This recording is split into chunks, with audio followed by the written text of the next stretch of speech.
नमस्कार। मैं हूं रंजन कुमार और आप देख रहे हैं literary characters of Ranjan Kumar. इस कड़ी में जारी है अतश्री नवल नारायण कथा, मेरे उपन्यास बड़ा बाबू की कहानी। और इसकी प्रासंगिक भूमिका और परिचय हमने आपको पहले भाग में बताया था। आज इसका दूसरा भाग। आज से यहां से बड़ा बाबू उपन्यास शुरू होता है। आनंद लीजिए।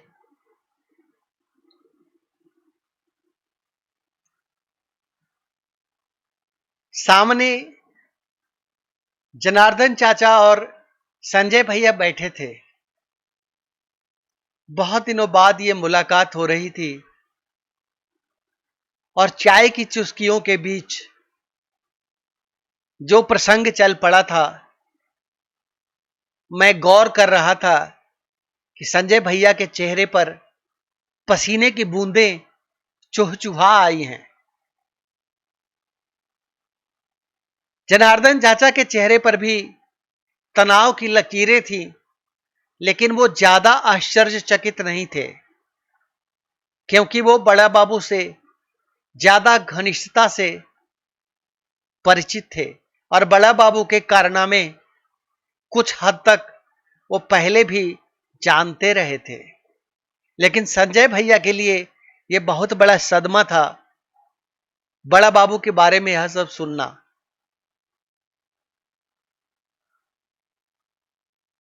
संजय भैया ने चाय की चुस्की लेते हुए गहरी निगाहों से मुझे देखा और फिर पूछा कि यकीन नहीं होता रंजन बाबू,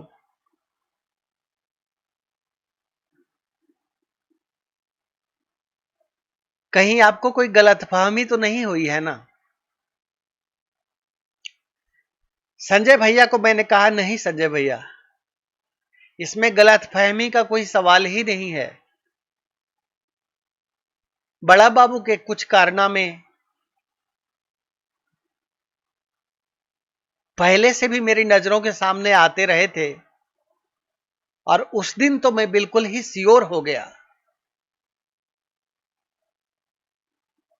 जब बड़ा बाबू के छोटे बेटे की शादी में मैं बारात में गया था।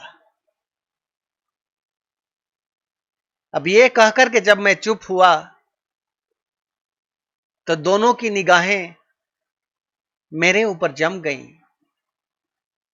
मैंने देखा कि जनार्दन चाचा और संजय भैया उत्सुक निगाहों से मेरी ओर देख रहे हैं। तब मैंने उन्हें बताया कि जब मैं बड़ा बाबू के छोटे बेटे की शादी में पहुंचा था, तब वहां मेरे एक चाचा अशोक चचा ने हमको बताया था कि बड़ा बाबू के पुत्र ने खुद एक चाची, पुष्पा चाची को फोन करके कुछ बातें बताई थी और उन्हीं बातों के क्रम में ये बात भी बताई थी। जब चाची पूछने लगी कि आपके बच्चे कहां हैं, आप कहां हैं, तो बड़ा बाबू के पुत्र ने खुद ही उनको बताया था कि वो पुत्र मेरा नहीं है, शादी मेरी की गई है, लेकिन पत्नी की तरह बड़ा बाबू खुद ही मेरी पत्नी को अपनी रखैल बना करके रखता है और वो बच्चा भी उसी का है। मेरा तो केवल नाम जोड़ा जा रहा है। अशोक चचा ने इसकी जानकारी मुझे फोन पर भी दी थी, लेकिन खुल के बात नहीं हुई थी। जब बड़ा बाबू के बेटे की शादी में मैं पहुंचा और वहां अशोक चचा से बारात में हमारी मुलाकात हुई, तब पुनः अशोक चचा ने उस प्रसंग को हमें बताते हुए डांटा और पूछा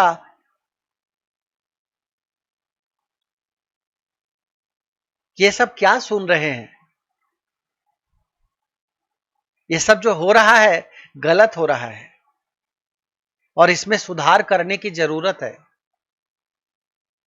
तो मैंने अशोक चचा को कहा था कि मैं बड़ा बाबू से सवाल जवाब करूंगा कि ये हो क्या रहा है, इसकी हकीकत क्या है। लेकिन अशोक चचा के बताने से मैंने पहले जो कई चीजें अनुभूत की थी उन चीजों पर मेरा भरोसा दृढ़ होने लगा था, क्योंकि अशोक चचा ने जो बताया था कि किस तरह से बड़ा बाबू के पुत्र ने खुद पुष्पा चाची को ये बातें बताई थी, यह उन सब चीजों का प्रमाण था जो पहले आशंका के रूप में मेरे मन में जन्म लेती रही थी। मैंने देखा गौर से, संजय भैया के माथे पर पसीने की बूंदें फिर से चुचुहा आई थी। उन्होंने जेब से रुमाल निकाला और अपना पसीना पोंछते हुए कहा कि रंजन बाबू, ये सब जो सुन रहे हैं, ये सुन के हमको बहुत बड़का धक्का लगा है कि छोटुआ के पापा, उसके जो सच में पापा के रूप में जिनका नाम लिखा गया है वो नहीं है, माने छोटू बड़ा बाबू के पोता नहीं है, छोटू बड़ा बाबू के पुत्र हैं। ये सुनकर के बड़ा धक्का लग रहा है मुझे आज। बड़ा बाबू के ऐसे चरित्र की उम्मीद मैंने कतई नहीं करी थी। तो मैंने संजय भैया को बताया कि संजय भैया, इस कहानी को आपको समझने में इसलिए वक्त लगेगा क्योंकि आप बड़ा बाबू के चाल चेहरा और चरित्र किसी भी चीज से वाकिफ नहीं है। तो इसके पहले कि मैं ये पूरा प्रसंग आपको समझाऊं कि ये कैसे हुआ है, क्यों हुआ है और क्या इसकी प्रासंगिकता है, आपको पहले यह जानना पड़ेगा कि बड़ा बाबू ने अपने उस बेटे की शादी किन परिस्थितियों में की थी और कैसी लड़की से की थी। और यह सब भी जानने समझने से पहले आपको बड़ा बाबू का पूरा जीवन चरित्र समझना पड़ेगा, पूरा जीवन चरित्र समझना पड़ेगा। तब जनार्दन चाचा और संजय भैया दोनों एक साथ बोले कि रंजन बाबू, हम इस बड़ा बाबू के चरित्र को ठीक से समझना चाहते हैं और आपको जितनी भी जानकारी है एक बार शुरुआत से, हम लोग आए हैं तो 2-3 दिन रहबे करेंगे, तो बढ़िया से हमको समझाइए कि बड़ा बाबू का चरित्र कहां से है, कैसे बड़ा बाबू ऐसे बने और बड़ा बाबू के जीवन में कब कब कहां कहां का हुआ है, और ये पूरा इसकी भूमिका पूरा प्रासंगिकता के साथ हमको विस्तार से समझाइए।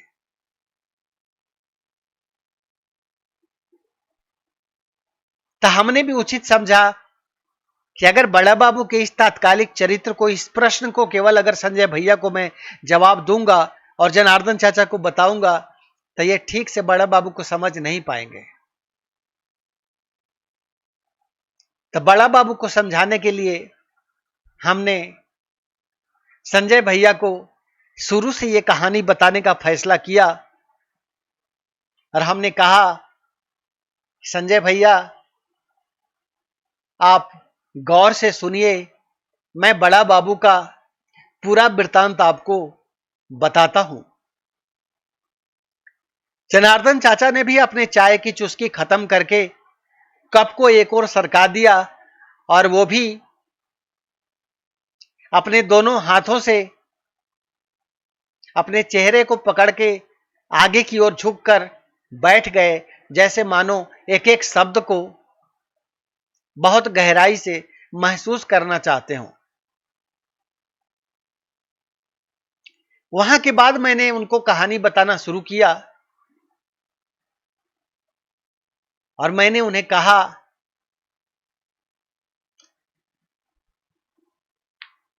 बिहार में एक जिला है गया, इससे तो वो लोग भी परिचित हैं। लेकिन ये घटना तब की है जब गया जिला बहुत बड़ा था और उसमें बंटवारा नहीं हुआ था। आज की तारीख में गया जिला कई हिस्सों में बंट गया है। पहले जहानाबाद गया से अलग हुआ और अब जहानाबाद से भी अरवल एक नए जिले के रूप में अलग हो गया। तो तब के गया जिला में, जो बिल्कुल ही बटा हुआ नहीं था, एकीकृत गया जिला में, जो आज की तारीख में अरवल जिले में पड़ता है, एक गदाईपुर गांव है। और उस गदाईपुर गांव में एक ब्राह्मण परिवार रहता था और उस ब्राह्मण परिवार के मुखिया थे दत्त बाबू।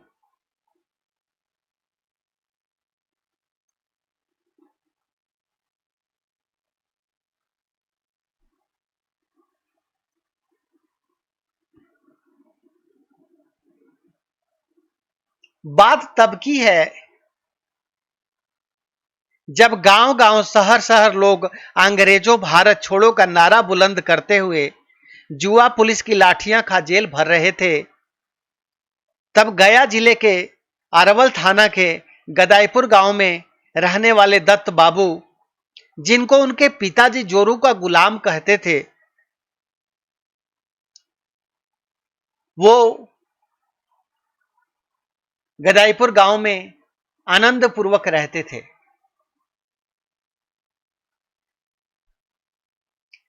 दत्त बाबू को उनके पिता हमेशा जोरू का गुलाम कहकर ही पुकारते थे, क्योंकि दत्त बाबू को अपनी पत्नी के अलावा और कुछ भी दिखाई नहीं पड़ता था। दत्त बाबू खूब रसिक किस्म के आदमी भी थे और खूब कामी भी। उनको कोई फर्क नहीं पड़ता था कि देश में क्या चल रहा है, घर में क्या चल रहा है और गांव में भी क्या चल रहा है। उनको इससे भी कोई सरोकार नहीं था कि पिताजी ने कुछ कहा भी है तो उसका भी ध्यान रख लो। दत्त बाबू की पहली पत्नी गर्भावस्था के दौरान बीमारी की चपेट में आकर के मृत्यु को प्राप्त हो गई थी, उसका देहावसान हो गया था।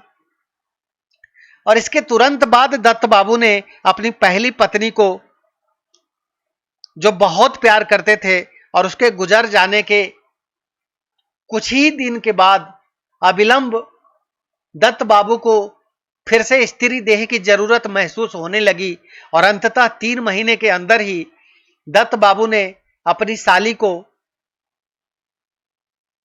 अपनी पत्नी बना करके अपने घर ले आए। अब दत्त बाबू अपनी दूसरी पत्नी को पहली पत्नी से भी ज्यादा प्यार करने लगे थे, क्योंकि कहा जाता है ना कि दूसरी बीबी नाक की फुसरी होती है और उसको सहलाते रहने की आदत होती है। दिन रात की परवाह किए बगैर दत्त बाबू आसक्त रहते थे भोग विलास में, और भोग विलास करते हुए उनका जीवन अच्छे से कट रहा था। कमाकर खिलाने के लिए तो पिताजी थे ही, जो बार बार इस बात पर कूटते रहते थे कि दत्त, तुम ये जो कर रहे हो, तुम्हें अपने जीवन यापन के लिए खुद भी कुछ करना चाहिए। पिताजी इस बात से चिढ़ते रहते थे, लेकिन दत्त बाबू को इसकी कोई परवाह नहीं थी।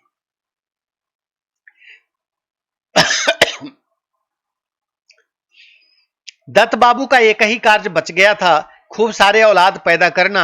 और इसमें भी एक परेशानी आ रही थी, जब भी दत्त बाबू की पत्नी पेट से रहती तो हमेशा जुड़वा बच्चे ही पैदा करती और वे बच्चे 1 सप्ताह के होते होते मर जाते। लगातार 3 बार ऐसा होने पर दत्त बाबू के चेहरे पर थोड़ा तनाव आया, यह देख करके कि पत्नी भी अब बीमार सी लगने लगी है और बहुत कमजोर हो गई है, उदास भी रहने लगी है। दत्त बाबू ने इस परेशानी से उबरने के लिए सब देवी देवता गोहरा लिए और जो जो मंत्र उन्हें आता था सबको जपना शुरू कर दिया। दत्त बाबू को डर था कि यह पत्नी अगर चल बसी तो क्या पता आगे फिर कोई शादी करे या नहीं, फिर पहाड़ जैसी जिंदगी कैसे काटेंगे स्त्री के बिना। दत्त बाबू को अपनी पत्नी के स्वास्थ्य की चिंता इसलिए नहीं थी कि पत्नी बीमार थी, उनको यह चिंता इसलिए थी कि अगर यह भी चल बसी तो तीसरी बार ब्याह की संभावना कहीं खत्म न हो जाए। लोग शापित समझ करके, कहीं स्त्री खोर समझ करके फिर अपनी बेटियां देना बंद न कर दें। और अगर ऐसा हुआ तो दत्त बाबू के चेहरे पर पसीने की बूंदें छलक उठती थी कि अगर ऐसा हो गया तो अब मेरी पहाड़ सी जिंदगी कैसे कटेगी।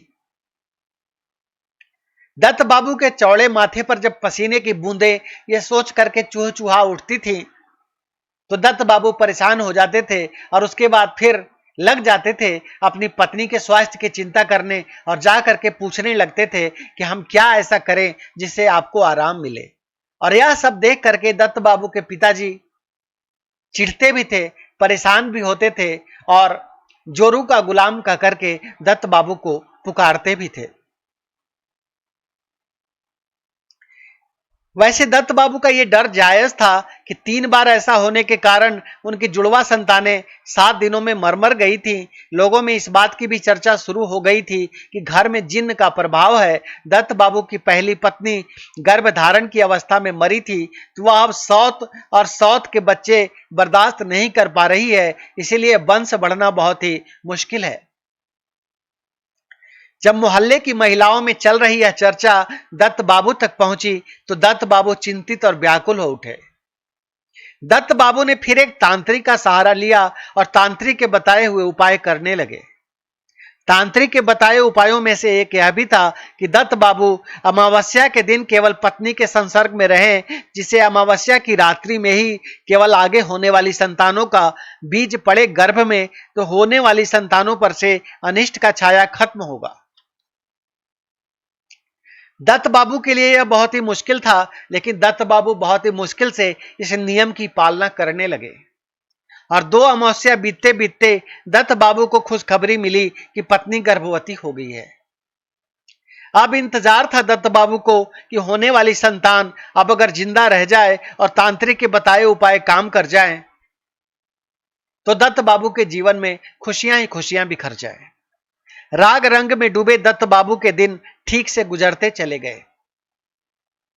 तब तक देश आजाद हो चुका था। नेहरू जी प्रधानमंत्री बन गए थे, अंग्रेज भारत छोड़ के भाग गए थे और महात्मा गांधी की हत्या भी हो गई थी। हिंदुस्तान के बंटवारे में लाखों लोगों की जिंदगियां तबाह हो गई थी, मगर दत्त बाबू को इससे कोई सरोकार न था। उनकी अपनी दुनिया थी जिसमें उनकी पत्नी थी और वो थे, और इसके सिवा उन्हें न देश से सरोकार था, न समाज से और न कोई सामाजिक परिस्थिति से। बाकी देश, समाज, परिवार, रोजी रोजगार, इसमें दत्त बाबू की कोई रुचि न थी और न ही इससे उनको कोई मतलब था। दत्त बाबू के माता पिता इसे लेकर के उनकी अकर्मण्यता पर कुढ़ते रहते थे, मगर कर कुछ वह भी नहीं पाते थे, क्योंकि दत्त बाबू जिस खुमारी में डूबे थे वह ऐसी बीमारी थी जिसका इलाज सिर्फ और सिर्फ उनकी पत्नी ही थी और अपनी पत्नी के सिवा दत्त बाबू को कुछ और सूझता भी तो न था।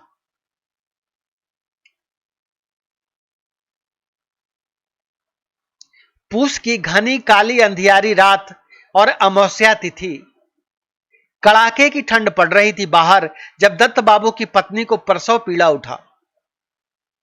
दत्त बाबू लालटेन लेकर गए और मां को उठाया। कुढ़ती हुई मां आई और गांव की दाई को बुला लाने के लिए दत्त बाबू को भेजा। तब तक मां ने बोरसी सुलगा के दत्त बाबू की पत्नी को प्रसव गृह के लिए जो विशेष रूप से बनाए गए प्रसूति गृह में पुआल पर बिछावन बिछा के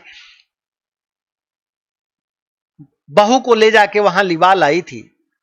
दत्त बाबू उधर लालटेन लिए घर से 2 किलोमीटर दूर दाई को बुलाने चल पड़े। लगभग 2 घंटे बाद जब दत्त बाबू दाई को लेकर लौटे तब तक दत्त बाबू की पत्नी प्रसव पीड़ा से छटपटा रही थी और बच्चा टेढ़ा होकर अटक गया था। यह दाई ने देख करके बताया। दाई ने भरोसा दिया कि वह संभाल लेने की पूरी कोशिश करेगी। रात्रि के 12 बज चुके थे और जलती लालटेन को दत्त बाबू और उनके पिताजी निहार रहे थे एकटक, और ध्यान दोनों का दालान के अंदर ड्योढ़ी की तरफ लगा था कि कब कोई सूचना आए। इसी बीच ठंड से ठिठुरते सियारों ने बोलना शुरू कर दिया और जोर जोर से नहर किनारे के खेतों से सियारों की हुआ हुआ की आवाजें आने लगी और सियारों का शोर सुनकर के कुत्ते भी फिर भौंकने लगे। सियारों के रोने और कुत्तों के भौंकने से जो कोलाहल पैदा हुआ उससे गौशाले में बंधी गाय और उसकी बछिया भी उछल कूद करने लग गए थे। वह भी शोर से परेशान हो गए थे आधी रात को।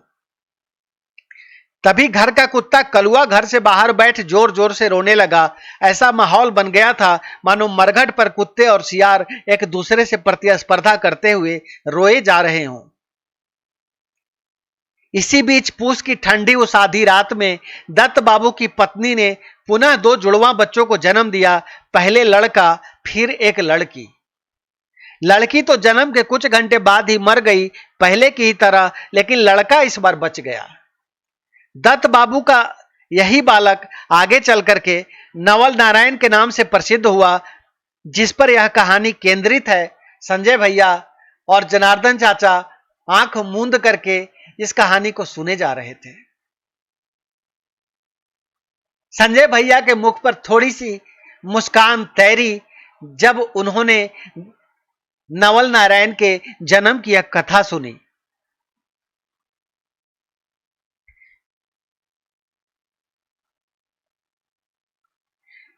पूस की अमावस्या की ठंडी आधी रात को नंग धड़ंग जन्मे थे नवल नारायण। एक अतिशय कामुक पिता के पुत्र थे और तांत्रिक शक्तियों के प्रयोग से अमावस्या के दिन ही इनका गर्भाधान भी हुआ था। तो हजारों हरामियों की आत्मा अकेले इस नवल नारायण की आत्मा में समा गई थी।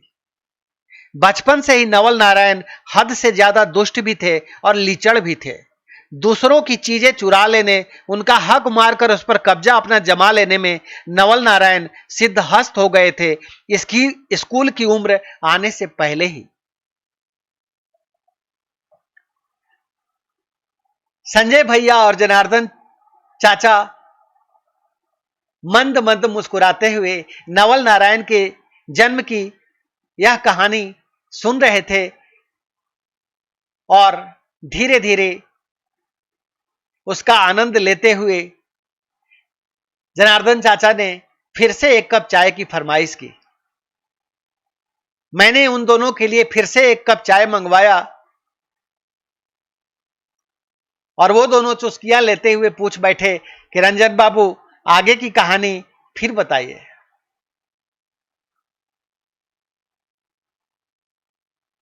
नवल नारायण धीरे धीरे बड़े हो रहे थे और नवल नारायण की दुष्टता से पूरा गांव गदाईपुर तंग था, परेशान था। नवल नारायण 10 साल की उम्र आते आते तक हर प्रकार के जो बच्चे में अवगुण नहीं होने चाहिए, उन सब अवगुणों का शिकार हो चुके थे। दिन भर कंचा खेलना और घर के पिछाड़े खड़ी में जाकर के खैनी खाना, तंबाकू मलना, गांजा पीना, चिलम फूकना और सिगरेट पीना, इस सब में दत्त बाबू सिद्धहस्त हो चुके थे।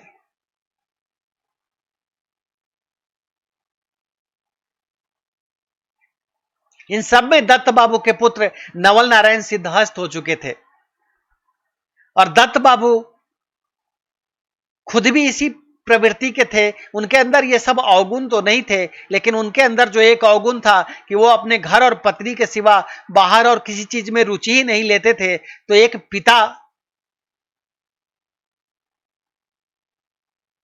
के मार्गदर्शन की कमी से दत्त बाबू के इस पुत्र नवल नारायण में कई तरह के अवगुण पैदा होते चले गए। इस बीच में दत्त बाबू की पत्नी ने हर साल जुड़वा बच्चों की लाइन लगाई और उसमें से अक्सर कई बच्चे मर गए और कभी कभार कुछ बच भी जाते थे। अंततोगत्वा जब नवल नारायण 12 साल के थे, तब तक इनके नवल नारायण के 3 भाई और 2 बहनें दुनिया में जिंदा थी और लगभग इनके 17 भाई बहन इस दुनिया को छोड़ करके जा चुके थे। दत्त बाबू के पिताजी दत्त बाबू को अब ज्यादा धिक्कारने लगे थे कि तुमने ये घर में क्या बच्चे जन्म देने की फैक्ट्री लगा रखी है। तो अब दत्त बाबू थोड़ा शर्मिंदा हो गए थे और पत्नी का स्वास्थ्य अब और ज्यादा बच्चे के लिए अलाउ नहीं कर रहा था, तो दत्त बाबू ने अब उस पर रोक लगाने की कोशिश शुरू की थी।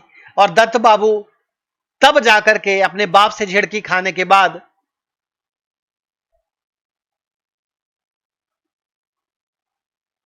इस उपाय खोजने में लगे थे कि किस प्रकार से बच्चों के जन्म पर नियंत्रण लगाया जाए। सबसे बेपरवाह दत्त बाबू को यह भी चिंता नहीं थी कि नवल नारायण पढ़ने जाता है या नवल नारायण दिन भर कंचे खेलता है। दत्त बाबू ने इसका नाम नवल रखा था।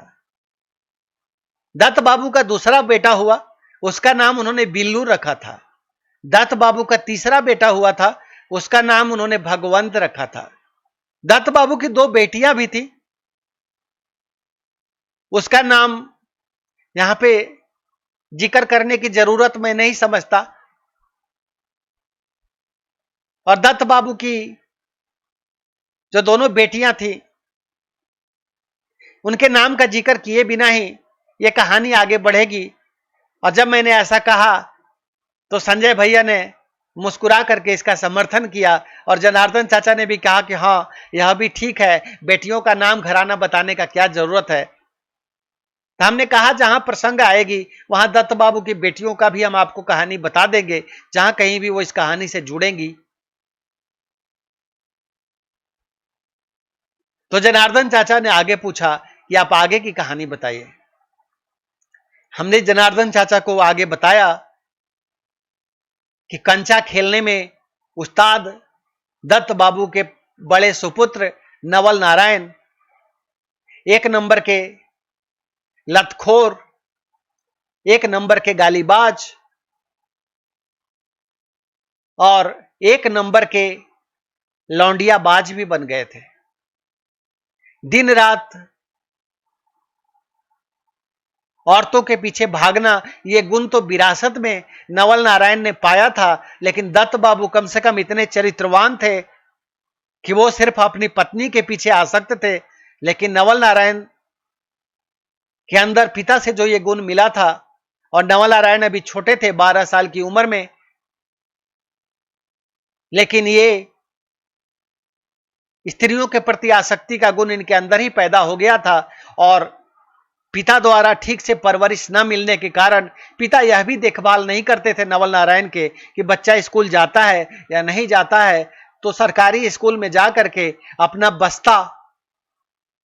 बस्ता उसे कहते हैं, जो बच्चे उस वक्त ले जाते थे, उस वक्त छोटे छोटे बक्से आया करते थे जिसमें बच्चे स्कूल की किताबें ले जाते थे और जा करके स्कूल में बिछी दरी पर रख देते थे और उसके बाद गायब हो जाते थे। तो मास्टर साहब भी परवाह नहीं करते थे कि नवल नारायण क्लास में है या नहीं। और नवल नारायण का रोज का यह रूटीन हो गया था कि वो अपने तीनों भाइयों के साथ स्कूल जाते थे, बस्ता को स्कूल में रखते थे और उसके बाद बाकी दो भाई क्या कर रहे हैं ये तो नवल नारायण जी को तब पता चलता जब नवल नारायण खुद स्कूल में होते। उसके बाद नवल नारायण बच्चों की टोली के साथ कंचा खेलने निकल जाते और जब छुट्टी का समय होता तो स्कूल से जाके बस्ता उठा के दोनों भाइयों के साथ घर आ जाते। तो जिधर आगे का बैल चलता है कोल्हू में, उधर ही पीछे का बैल चलता है। उसी का अनुसरण करते हुए नवल नारायण के जो दोनों अन्य भाई हुए और जो दो अन्य बहनें हुई, वह भी स्कूल में कुछ इसी तरह के क्रियाकलापों में लिप्त थी। सबकी अपनी अलग अलग दुनिया थी और इसी तरह से नवल नारायण की स्कूलिंग पूरी हो रही थी। आए दिन घर में शिकायतें मिलती दत्त बाबू को और दत्त बाबू उसको एक कान से सुनते और दूसरे कान से निकाल देते, क्योंकि उनके लिए जीवन में बच्चों की परवरिश, बच्चों की शिक्षा, ये कुछ भी महत्वपूर्ण नहीं था। उनके लिए महत्वपूर्ण था सिर्फ अपनी पत्नी और पत्नी का साथ। जब पिता ज्यादा झिड़कते तो दत्त बाबू कभी कभार ब्राह्मण परिवार से थे, इसलिए कहीं कहीं जजमनिका में पूजा पाठ कराने के लिए निकल जाया करते थे।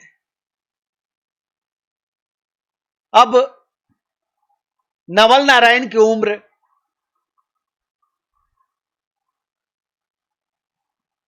जब 13-14 साल की हो चुकी थी तो दत्त बाबू को पहली शिकायत मिली कि नवल नारायण के कारण उस गांव में रहने वाली पान बेचने वाली एक महिला, उसने शिकायत दर्ज कराई थी कि नवल नारायण ने उसकी बेटी के साथ गलत कार्य किया है और जिसके चलते उसकी बेटी मां बनने वाली है।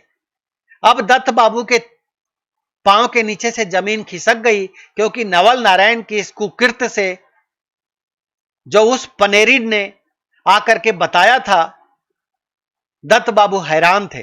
वो कल्पना भी नहीं कर सकते थे कि 13 साल के नवल नारायण इस कुकृत्य को भी कर सकते हैं। अब दत्त बाबू के पिताजी को दत्त बाबू के इस नालायक पुत्र नवल नारायण को बचाने के लिए जुर्माने में बहुत बड़ी रकम देनी पड़ी ताकि कोई कानूनी कार्रवाई ना हो। अब कानूनी कार्रवाई से दत्त बाबू के ये पुत्र नवल नारायण उस बार बच गए, लेकिन अब दत्त बाबू के कान पर जू रेंगना शुरू कर दिया था कि नवल नारायण का कुछ तो इंतजाम करना पड़ेगा, वरना ये हमें यहां पूरे गांव गदईपुर में हमारी इज्जत किसी काम की नहीं छोड़ेगा और हमें बदनाम करके छोड़ेगा।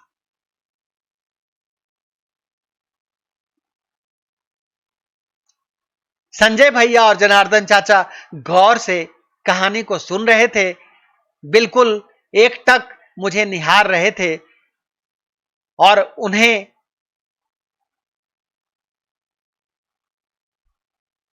यह समझना अब मुश्किल नहीं हो रहा था कि नवल नारायण 13 साल की उम्र में जो ऐसे कुकृत्य कर सकते हैं, वो नवल नारायण के चरित्र में ये सब गुण बचपन से ही भरे पड़े हैं।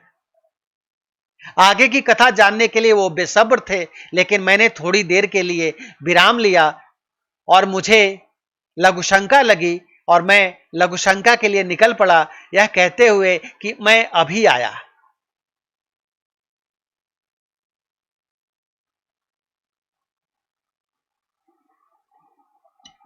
और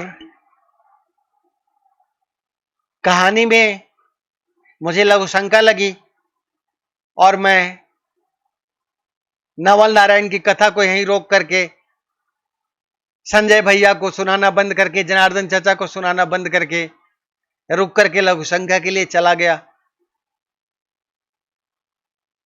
तो आप सब व्यूअर भी समझदार है ना। आप देख रहे हैं literary characters of Ranjan Kumar. मैं हूं रंजन कुमार और